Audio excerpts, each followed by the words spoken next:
Hello, welcome to the Matterhorn Business Development YouTube channel. I am Abby Johnson. Today we are talking about how to increase efficiency in your business using Asana. Even if you aren't techie, even if you hate this kind of stuff, I'm going to show you just the top 3 features that are free in Asana that you can start using today, and I swear it is going to change your business.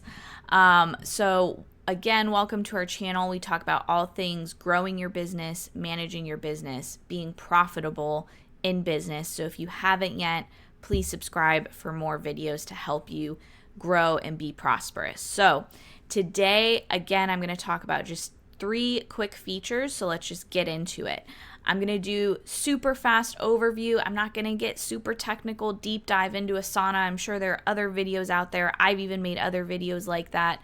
But really quick, Asana helps you manage tasks, and basically they have things called projects. So I always suggest even having at least 4 projects that are the 4 pillars of business basics that we talk about here on this channel.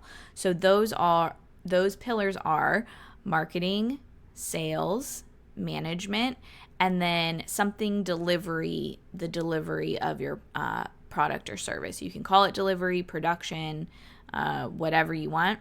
And then I have a bonus one here for specifically for social media content, because Asana is a great way to manage your content calendar if you are creating content. Okay, so the very first thing that I love Asana for is delegation.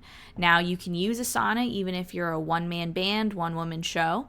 I use Asana all the time for my own tasks, but this makes delegating so much easier. I had a client recently who brought on an executive assistant for the first time, and we got her going on Asana. And he's been loving it. He usually doesn't use something like this, but what's great is you can go into your projects and you can create a task. I'm the only person in this project, but we're going to, pretend here. You can create a task and assign it to someone else. You can put a due date. Hey, I want this done tomorrow. Maybe give them some more time if it's an extensive task, but you can assign it to that person.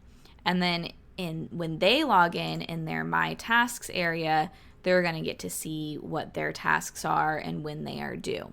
So this is really great for not micromanaging either, because then all you have to do as the owner or boss is just sign in and see, hey, did they do this or not?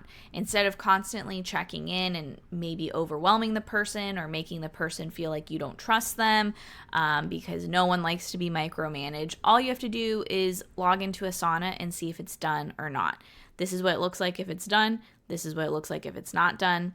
The other great thing is that if they have questions about this particular task, or maybe it's not done and you do want to check in with them on it, you can just go over here and write a comment. So you can tag people. Again, I'm the only person in here, but do you need help with this? Or they can tag you and say, hey, boss, this is going to cost more than we expected. Is that okay? Whatever you want. And then it's in one location. It's not someone Facebooking you and then Instagram DMing you and then texting you and Slacking you and asking all these questions in different places. All of the communication stays in one place. So this is really great for delegating and not micromanaging. The next feature that I love and is super important, I thought this was an obvious thing, but I learned the hard way it's not.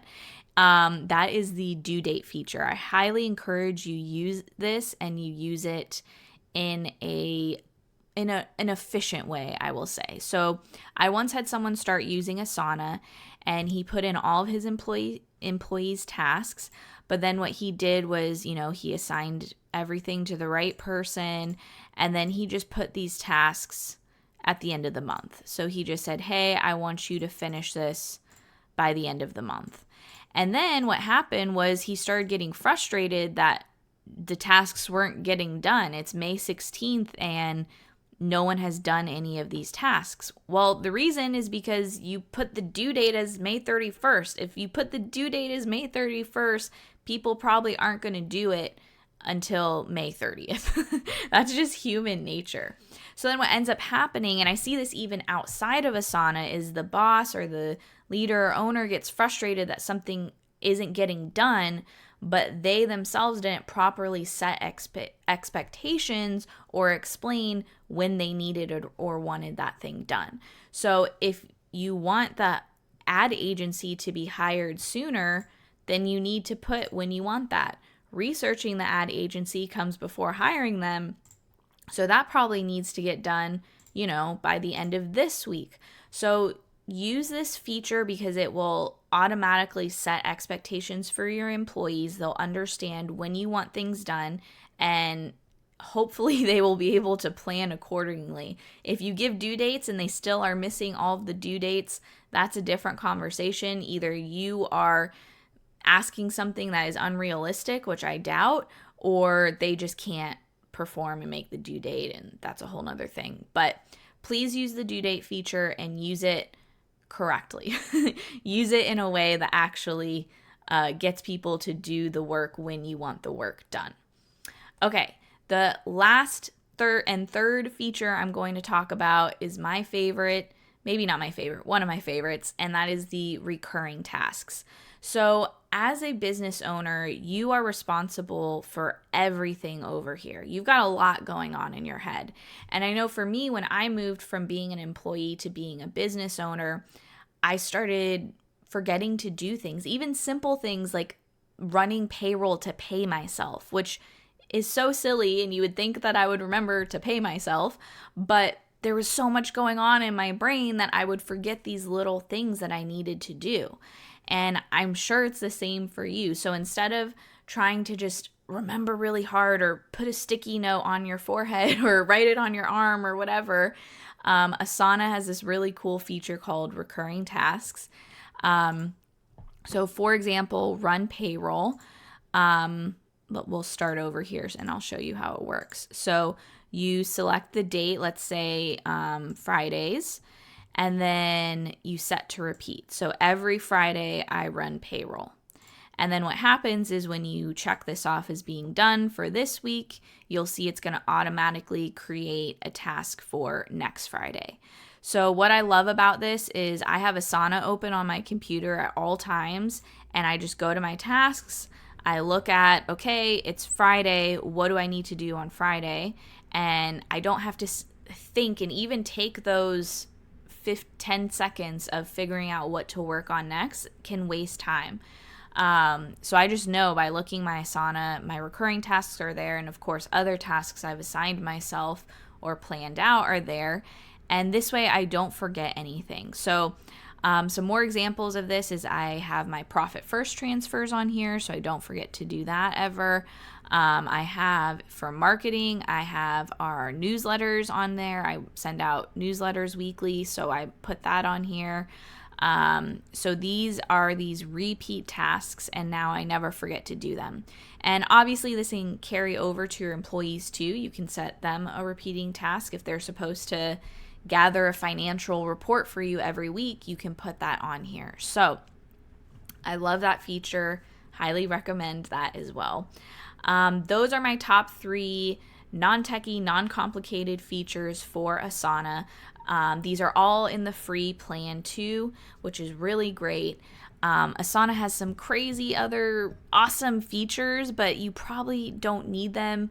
Most of the people I work with don't need them unless you have like a really big team or some sort of complicated thing. You can set up automated workflows if you pay more. They have a different view here called timeline, which is pretty cool. But otherwise they have list view for free, a board view for free if you prefer that, or a calendar view. So I like this feature as well. This is kind of like a bonus for you, just because then you can look at it whichever way works best for your brain. So it might be that a board is better for you and your brain processes it better. I really like calendar view for my personal tasks because, like I said, I can just see every day what I need to do.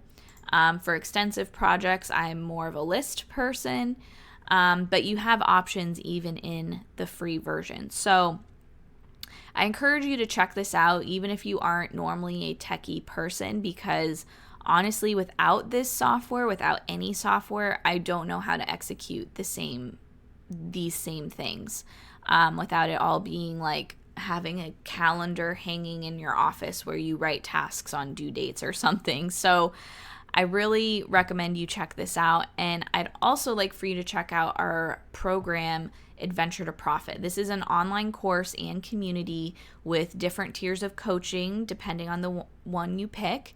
And I have a lot more about efficiency and task management in there, but we also have content on sales, profitability, making sure you're priced right, how to train your employees, how to hire employees.